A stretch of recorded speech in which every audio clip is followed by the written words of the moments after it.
Mask वाला भूत। एक सुनसान अंधेरा मकान शहर के बीचों बीच खड़ा था। मकान की हालत काफी बुरी थी, मानो उसे जलाया गया हो।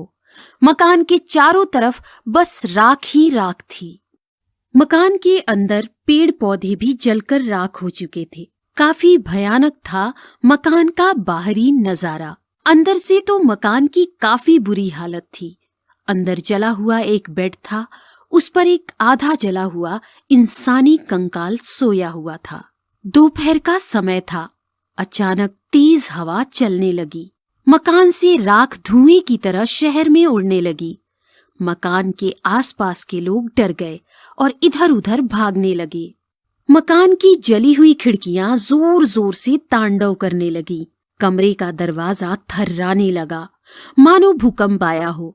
दरवाजा धड़ाक से टूटकर नीचे गिर गया और उस कमरे में एक खतरनाक साया मंडराने लगा। थोड़ी ही देर बाद वो साया उस जले हुए बेड पर उस कंकाल के अंदर लेट गया और कंकाल ने आंखें खोली और देखते ही देखते कंकाल एक भयानक राक्षसी अवतार बन गया।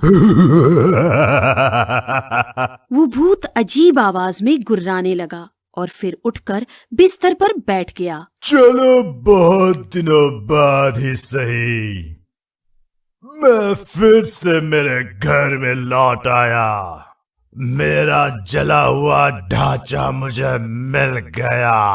अब मैं कुछ भी कर सकता हूँ।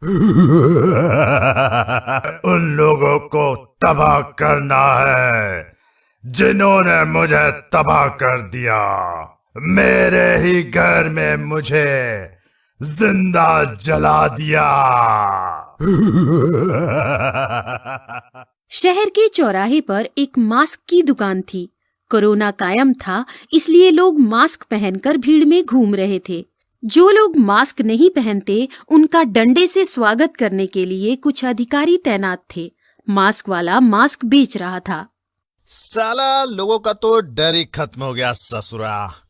पहले तो सड़क पर चींटे भी नजर नहीं आती थी, अब तो सड़क पर इतनी भीड़ है कि चींटे भी नहीं घुस सकते। वो तो अच्छा किया सरकार ने मास्क वा कंपलसरी कर दिया। अब उनका धंधा तो हो रहा है कम से कम। तभी मास्क वाले ने देखा कि लोगों में अफरा तफरी मच गई है। लोग इधर उधर भाग रहे हैं। भागो, भागो, भागो। अरे बाप रे, लोग ऐसे क्यों भाग रहे हैं? कोई सांड घुसा है क्या? तभी मास्क वाले ने जो देखा उसकी आंखें फटी की फटी रह गईं। भीड़ में कोई पागल सांड नहीं, एक भयानक भूत भीड़ को चीरता हुआ आ रहा था। अरे बाप रे, ये तो हमारे तरफ ही आ रहा है। लगता है मास्क खरीदने आ रहा है। भागो। ऐसा कहकर दुकान वाला भी दुकान छोड़कर भीड़ में घुस गया। मजा आ गया। भूत मास्क की दुकान में आया और उसने एक मास्क उठाया। ये मास्क ही करेगा अब मेरा आगे का काम। ऐसा कहकर भूत ने वो मास्क पहन लिया और कमाल हो गया। मास्क पहनते ही भयानक भूत एक हैंडसम इंसान में बदल गया और मास्क बेचने लगा। मास्क ले लो, मास्क ले लो। इधर कुछ बच्चे बिना मास्क के घूम रहे थे। एक पुलिस वाले ने उन्हें रोका। मास्क है बे, पर्ची कटाओगे या थाने चलोगे अब? अरे सर, माफ कर दो, गलती हो गई। क्या गलती हो गई? कोरोना चल रहा है ना। अरे सर, डोंट वरी, बच्चों में बीमारी से लड़ने की क्षमता ज्यादा होती है, एक रिपोर्ट कहती है। ज्यादा स्मार्ट बनते हो? जाओ मास्क पहन कर आओ, नहीं तो खाओगे डंडा। फिर क्या, बच्चे भागते हुए मास्क की दुकान में आए और उन्होंने इंसान बने भूत से मास्क खरीद लिए। मास्क पहनकर बच्चे भाग गए। एक बच्चा काफी स्लो था, वो सबसे लेट आया और उसने भी मास्क ले लिया। अंकल, कितने पैसे हुए? और अचानक बच्चे की नजर नीचे पड़ी और उसने मास्क वाले के उल्टे पैर देख लिए। बच्चा डर गया और मास्क हाथ में लेकर अपने दोस्तों की तरफ भागा। क्या हुआ, भागे क्यों? अरे उतारो मास्क, वो मास्क बेचने वाला भूत है, उसके उल्टे पैर देखे मैंने। ये सुनकर बाकी बच्चे हंसने लगे और उन सब की आंखें अचानक डरावनी बन गईं। सबने मास्क उतारा तो वो सब भी भयानक भूत बन गए थे। अरे बाप रे, भूत! बच्चा भागने लगा तो उसके भूतिया दोस्त भी उसके पीछे भागने लगे।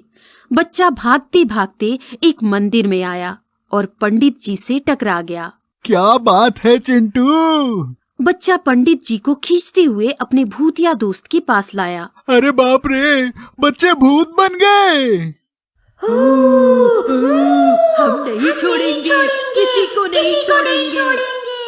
तभी मास्क वाला भूत भी वहां आया और हंसते हुए बोला, देखो पंडित, मेरे भूतिया मास्क का कमाल, तुम्हारे देश का भविष्य मेरी मुट्ठी में है। बोलो क्या करना है इसका? अरे बाबा, क्यों सता रहे हो? चाहते क्या हो? बदला, ये 1 साल पहले की बात है, जब देश में पहली बार कोरोना आया तो शहर में कोरोना का सबसे पहला शिकार मैं हुआ था। तब लोगों ने मेरी मदद नहीं की। मैं खिड़की में खड़े होकर चीखता रहा तो लोग दूर भागने लगे। इलाज ना मिलने पर मैं बिस्तर पर मरने की हालात में पड़ा था। तब कुछ मवाली आए और मेरा मकान जलाकर मुझे जिंदा जलाकर चले गए। बहुत बुरा हुआ तुम्हारे साथ। लोगों को ऐसा नहीं करना चाहिए था, लेकिन जो हुआ सो हुआ। उनमें लोगों की भी गलती नहीं थी। तुम कोरोना के शिकार थे और लोग डर के, इसलिए तुम्हें मार दिया उन्होंने। उनकी सजा इन मासूम बच्चों को मत दो। मैंने सुना है तुम्हारे बीवी बच्चे नहीं थे। अरे भाई, ये बच्चे किसी के बुढ़ापे का सहारा हैं। तुम चाहते हो इन बच्चों के माँ बाप तुम्हारी तरह लावारिस बनकर मरे? अगर नहीं तो इन बच्चों को छोड़ दो। ठीक है पंडित, तू कहता है तो मैं इन बच्चों को नहीं मारता, लेकिन ये बच्चे शैतान हैं, मास्क नहीं पहनते, इसलिए मैं इनके मास्क नहीं उतारूंगा। ये भूतिया मास्क है, एक बार उतार कर फिर से पहने जाए तो इनका भूत असर खत्म हो जाएगा। अभी मैं चलता हूँ, लेकिन याद रखना, मैं अपने जले हुए मकान में ही रहने वाला हूँ। अगर कोई मास्क नहीं पहनता तो मुझे मास्क लेकर आना पड़ेगा, और मेरे मास्क का नतीजा तुम सबके सामने आ चुका है। इसीलिए सदा मास्क पहनो और सुरक्षित रहो। ऐसा कहकर भूत वहां से गायब हो गया। मैं फिर से आऊंगा उन मवालियों से बदला लेने जिन्होंने मुझे और मेरे घर को जलाया। बच्चों, सभी अपने अपने मास्क उतारो और दोबारा पहनो। सारी भूतिया बच्चों ने पंडित की बात मानकर भूतिया मास्क उतारे तो जादू हो गया। सारे भूतिया बच्चे फिर से इंसान के बच्चे बन गए। ये शोर मत मचाओ, भूत आ जाएगा। फटाफट सारे मास्क फिर से पहन लो। फिर से बच्चों ने अपने अपने मास्क पहन लिए और उछलते हुए सारे बच्चे अपने अपने घर की तरफ भाग गए।